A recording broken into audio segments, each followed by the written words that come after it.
இந்த வீடியோவில் கனாஷ்னா என்ன, கனாஷ் செய்கிறதுக்கு என்னென்ன இன்க்ரீடியன்ஸ் எல்லாம் தேவைப்படும் அப்படிங்கிறதையும், இந்த இன்க்ரீடியன்ஸை நம்ம எப்படியெல்லாம் ஸ்டோர் பண்ணி வைக்கலாம் அப்படிங்கிறதையும், ரெடி பண்ண கனாஷை எந்த மாதிரி ஸ்டோர் பண்ணி இதோட செல்ஃப் லைஃப் இன்க்ரீஸ் பண்ணலாம் அப்படிங்கிறதையும், கனாஷ் செய்கிறதுக்கு பர்ஃபெக்டான க்ரீம் என்ன, விப்பிங் க்ரீமா இல்லை ஃப்ரெஷ் க்ரீமா இப்படிங்கிற எல்லா சந்தேகத்துக்கும் இந்த வீடியோ உங்களுக்கு இருக்க போகுது. அதுக்கு முன்னாடி நீங்கள் நம்மளோட வீடியோவை ஃபர்ஸ்ட் டைம் பார்க்குறீங்க அப்படின்னா சேனலை சப்ஸ்கிரைப் பண்ணிவிட்டு நீங்களும் இந்த ஃப்ரீ பேக்கிங் கோர்ஸில் ஜாயின் பண்ணிக்கலாம்.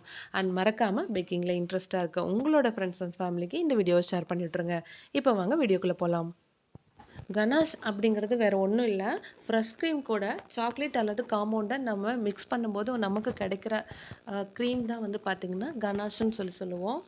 அப்போது கனாஷ்க்கு ஆட் பண்ணுறது ஃப்ரெஷ் க்ரீம் தான். ஸோ ஃப்ரெஷ் க்ரீம்னா என்ன, விப்பிங் க்ரீம்னா என்ன அப்படிங்கிறதுன்னு பார்க்கலாம். ஃப்ரெஷ் க்ரீம் அப்படிங்கிறது ஒரு லோ ஃபேட் க்ரீம்னே சொல்லலாம். இது வந்து பார்த்திங்கன்னா டெசர்ட்டுக்கான டாப்பிங்ஸு, ஃபில்லிங்ஸு இந்த மாதிரி வந்துட்டு நம்ம ஆட் பண்ணிக்க முடியும். பட் வந்து நம்ம கேக்குக்கான ஃப்ராஸ்டிங், ஐசிங் இது எதுவுமே வந்து பண்ண முடியாது.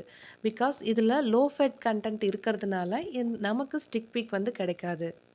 இதுவே விப்பிங் க்ரீமில் வந்து பார்த்திங்கன்னா ஃபேட் கண்டென்ட்டு அதிகமாக இருக்கிறதுனால நமக்கு இது நல்லா ஸ்டிக் பீக் கிடைக்கும். ஸோ நம்ம ஐசிங்க்கு, ஃப்ராஸ்டிங் இந்த மாதிரி கேக்குக்கு வந்துட்டு நம்ம யூஸ் பண்ணிக்கலாம். கேக் பண்ணுறதுக்கு இந்த ஃப்ரெஷ் க்ரீம் வந்து நீங்கள் பீட்டிங்க அப்படின்னா கண்டிப்பாக உங்களுக்கு வந்து ஃப்ராஸ்டிங் வந்துட்டு பர்ஃபெக்டாக வராது, ஸ்டிக் பீக்கும் கிடைக்காது. ஸோ ஃப்ரெஷ் க்ரீமில் 25-30% வரைக்கும் ஃபேட் கண்டென்ட் இருக்கும். விப்பிங் க்ரீமில் பார்த்தீங்கன்னா 30-35% வரைக்கும் ஃபேட் கண்டென்ட் இருக்கும். நெக்ஸ்ட்டு இந்த கனாஷில் ஒரு 3 டைப் ஆஃப் கனாஷ் வந்து நம்ம ரெடி பண்ணலாம். டார்க் சாக்லேட் வச்சு பண்ணலாம், மில்க் சாக்லேட் வச்சு பண்ணலாம், அண்ட் ஒயிட் சாக்லேட் வச்சும் பண்ணலாம். சாக்லேட்டுக்கு பதிலாக நம்ம காம்பவுண்ட் கூட யூஸ் பண்ணலாம். பட் இதெல்லாம் என்ன அளவில் யூஸ் பண்ணால் நல்லாயிருக்கும் அப்படிங்கிறதையும் பார்க்கலாம். ஃப்ரெஷ் க்ரீமில் வந்து பார்த்திங்கன்னா ஸ்வீட்னஸ் வந்து இருக்காது.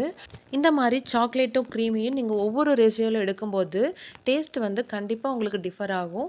ஸோ என்ன மாதிரி ரேஷியோவில் வந்துட்டு இதை வந்து மிக்ஸ் பண்ணோம் அப்படின்னா நம்மளுக்கு டேஸ்ட் வந்து நல்லாயிருக்கும் அப்படிங்கிறத பார்க்கலாம். ஃபார் எக்ஸாம்பிள் நீங்கள் டார்க் சாக்லேட் வந்து 200 கிராம் எடுத்தீங்க அப்படின்னா நீங்கள் 100 கிராம் வந்து ஃப்ரெஷ் க்ரீம் வந்து எடுக்கிற மாதிரி இருக்கும். இதுவே நீங்கள் மில்க் சாக்லேட் எடுத்தீங்க அப்படின்னா மில்க் சாக்லேட் வந்து 300 கிராம் எடுக்கணும். அண்ட் க்ரீம் வந்து பார்த்திங்கன்னா 100 கிராம் எடுக்கணும். இதுவே ஒயிட் சாக்லேட் எடுத்தீங்க அப்படின்னா 400 கிராம் சாக்லேட்டுக்கு அண்ட் 100 கிராம் ஃப்ரெஷ் க்ரீம் வந்து நீங்கள் யூஸ் பண்ணணும். மாதிரி க்ரீமையும் சாக்லேட்டையும் நீங்கள் டபுள் பாயில் மெத்தடில் மெல்ட் பண்ணி நீங்கள் எடுத்துக்கிட்டீங்க அப்படின்னா கனாஷ் ரெடி. இப்போது நம்ம ரெடி பண்ண கனாஷை நல்லா கம்ப்ளீட்டாக கூலாக விட்டுறணும். அப்படி இல்லைன்னா இந்த மாதிரி ரன்னிங் கன்சிஸ்டன்சியில் தான் இருக்கும். ஸோ இதை நல்லா ஒரு பைப்பிங் பேக்கில் போட்டு நம்ம ரெஃப்ரிஜரேட் பண்ணதுக்கப்புறம் இந்த மாதிரி கப் கேக்குக்கெல்லாம் நம்ம ஃப்ராஸ்டிங் பண்ணிக்கலாம். இதை நம்ம பைப்பிங் பேக்கில் வச்சு ரெஃப்ரிஜரேட் பண்ணி வச்சோம் அப்படின்னா 2 வீக்ஸ் வரைக்குமே யூஸ் பண்ணிக்கலாம். இந்த கனாஷை நம்ம நிறைய டெசர்ட்டுக்கு மேலே வந்துட்டு டாப்பிங்ஸாக கொடுத்துக்கலாம். இந்த மாதிரி கப் கேக், மஃபின்க்கு நம்ம டெக்கரேட் பண்ணலாம். ப்ரௌனிக்கு டாப்பிங்ஸாக கொடுக்கலாம். அது மட்டும் இல்லாமல் இந்த மாதிரி ப்ரௌனி ஸ்லாப் ரெடி பண்ணும்போது அதுக்கும் டாப்பிங்ஸ் கொடுக்கலாம். அசாட்டட் ப்ரௌனி எல்லாம் நல்லா செய்கிறதுக்கும் இதுக்கும் ரெடி பண்ணிக்கலாம். மாதிரி நிறைய டெசர்ட்க்கு யூஸ் பண்ணிக்க முடியும். அவ்வளோதான். இந்த வீடியோ கண்டிப்பாக உங்களுக்கு யூஸ்ஃபுல்லாக இருந்திருக்கும்னு நினைக்கிறேன். வீடியோ யூஸ்ஃபுல்லாக இருந்துச்சு அப்படின்னா வீடியோக்கு ஒரு லைக் பண்ணிடுங்க. அண்ட் பேக்கிங்கில் ஏதாச்சும் டவுட்ஸ் இருந்துச்சு அப்படின்னா கமெண்ட் செக்ஷனில் கேளுங்க. அண்ட் மறக்காமல் நம்மளோட அடுத்த ரெசிபிக்கு சேனலை சப்ஸ்கிரைப் பண்ணி வச்சுக்கோங்க. தேங்க்யூ, பாய்.